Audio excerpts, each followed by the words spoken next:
Okay, back on my series of Marvel Treasury.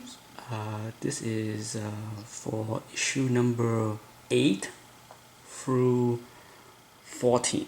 Um,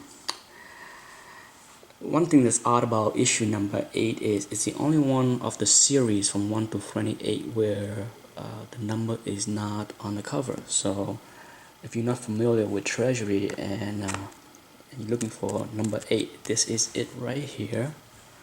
And as you can see, this is my beautiful copy. There's nothing really stand out about this issue, but there is one thing that is pretty neat. Is this reprint right here. I love this reprint. I'm a big fan of Gene Colan. He's really fantastic. He is also another artist that can really draw Doctor Strange. And if you're wondering what issue was it that was a reprint, it's this one right here. Okay, so if you want to get the original, that's it right there. One of these days I will do a video on Gene Colan because I think he's definitely one of the great Bronx artists that we have. And then look at number 9. Here's number 9. This one is quite neat because it reprint 4 of the big team up issues. One thing about Treasury is always reprint the cover of all the books that they reprint inside. So real quickly you can go to the back cover and see that there was a team up between Daredevil and Captain America, issue Daredevil 43. You got Silver Surfer there with Spider-Man. You got, of course, Hulk and Thor. And lastly, you have Submariner and The Thing. It's a fun read, and one thing for sure, when I flip through this, it quickly reminded me of how great John Buscema is as far as being the essential artist for Silver Surfer. I mean, his work is fantastic for the Avengers as well as Conan. He's famous for Conan, but if you had to pick one artist for Conan, most people would likely pick Barry Windsor Smith. But when it comes down to the Silver Surfer, to me, that is one character that I identify the most with John Buscema. It is just gorgeous. I just love the way he drew the Silver Surfer. There's something about the way he done it. It's just really gorgeous. Look at this beautiful splash page. It's massive. That's the best thing about these treasuries is they are so big that you can really enjoy them almost like original art because they're just massive. They give you great details, but it's really neat.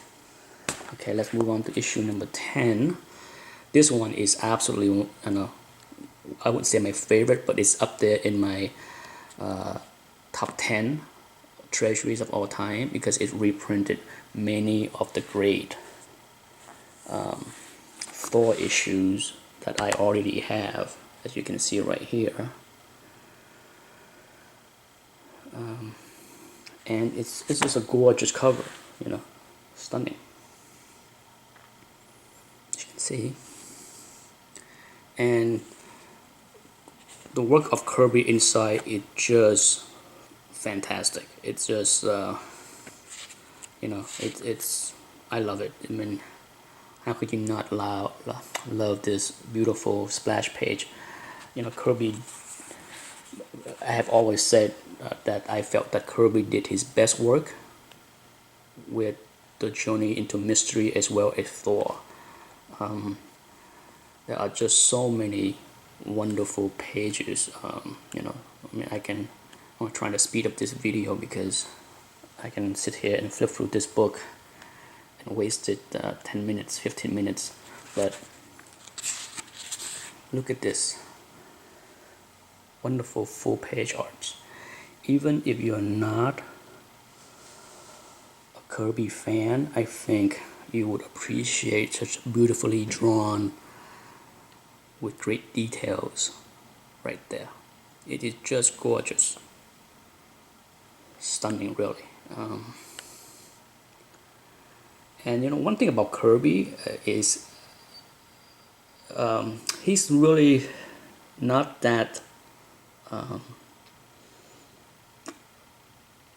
talented, and I'm trying to find the right word for it, with as far as drawing women, but his women have a classical beauty for that time period, you know. So you know, it's not you know, he's not like Neil Adams or John Byrne that can draw extremely beautiful women, but I think overall I think he does a pretty decent job drawing women, female characters in his book. So you know, it's a great read. This is, you know, like I said, the art of this book is just beautiful. I'm trying to find that last page of this book here to show you, but I can't find it. There's a beautiful page right here. Found it. Look at this. Even Kirby once in a while will come through with a gorgeous, stunning pictures right there. You know, this is about as beautiful as he can draw a female character. It's just gorgeous, beautiful. The neat thing about issue 11, which is right behind it, is it's a reprint of many of the classic early Fantastic Four. Here's my near mint condition book. And what's neat about this, if you flip this side by side with this, it's remarkable how Jack Kirby changed. You know, it's look at this. You know, I do not have early Silver Age Fantastic Four to compare, so I do not have a chance to.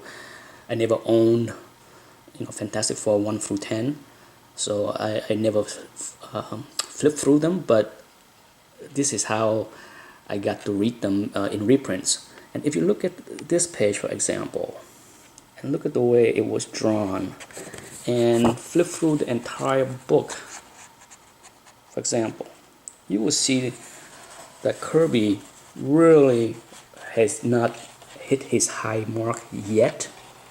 You know, it's definitely, he have a unique style, but for sure, if you compare this entire book with reprints to the work that he's done here in the Thor book, it is night and day. It is so different. You know, it's just not as detailed and certainly not as dynamic as his later years with Marvel. You know, his early days with Marvel was I consider very crude, but you know, to his credit, I think he hit his high point fairly shortly after this time and become a fantastic and great icon. Let's see, jump real quickly to issue 12 is a reprint of Howard the Duck. I think what's special about this book is if you're a fan of Gene Colan art, it is fantastic. I think he is, you know, Howard the Duck is definitely not well-loved character, or you know, he was hot at one point, but you know, I don't think that many people care about him now. But if you look at Gene Colan's work, it is so beautiful.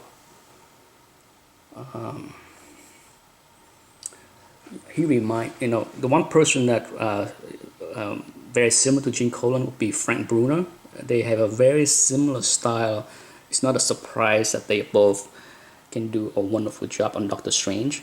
Their styles are very similar. They draw with a lot of heavy dark strokes with the black. It's just beautiful. I'm a big fan of Gene Colan, and I think if I have to look at this, if I have to identify him with any books, I would say it would be Tomb of Dracula.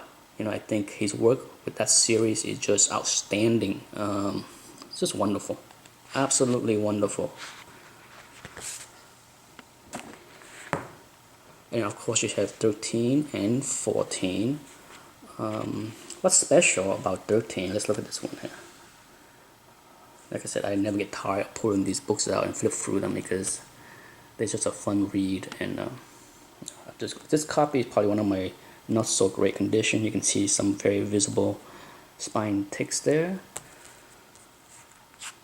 but it's still pretty nice, and it's fantastic, really. It's not, this issue is good, but it doesn't really contain anything that is all that unique. You have the great reprint inside of course, this issue right here with Silver Surfer and the Hulk. You have I believe the person that drew this was Mary Severin. Let me see if I'm right. I'm correct. It's been so long since I flipped through this book, but it's kind of easy to recognize her style. As I mentioned before, she's pretty good. One of the original first female comic book artists out there. I believe she's still alive, but not in good health. I think she's in her 80s. Last but not least is issue 14. Issue 14 is a lot of fun to flip through because it reprints Spider-Man 100, 101, and 102. And most importantly, it features the great art by Gil Kane. Definitely one of my favorite Bronze Age artists.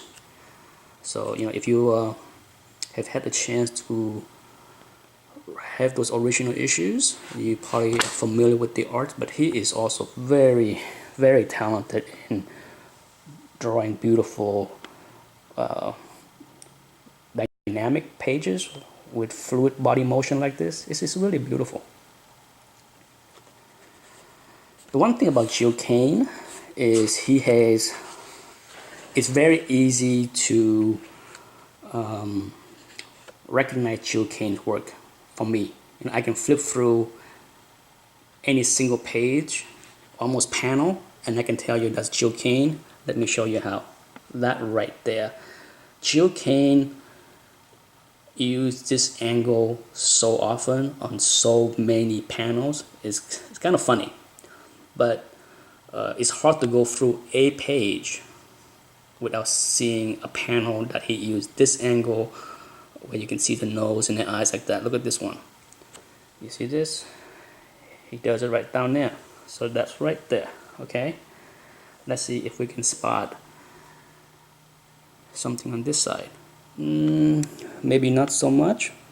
Right there. So this page is free of that. But if you flip through any of his book that's drawn by him, it's almost a certainty that you will see that shot used many times in various different angles, just like this one, as you can see. He liked the view. Here's the very next page, previous page. Here you go again. Here you go again. Like I said, it is a really good reprint though, because I love these 3 issues, and I like the villain Mobius. It's a lot of fun. So this is one of the better reprint. I hope you enjoyed the video, and I hope to shoot number 15 through 22 the next time. Thanks for watching.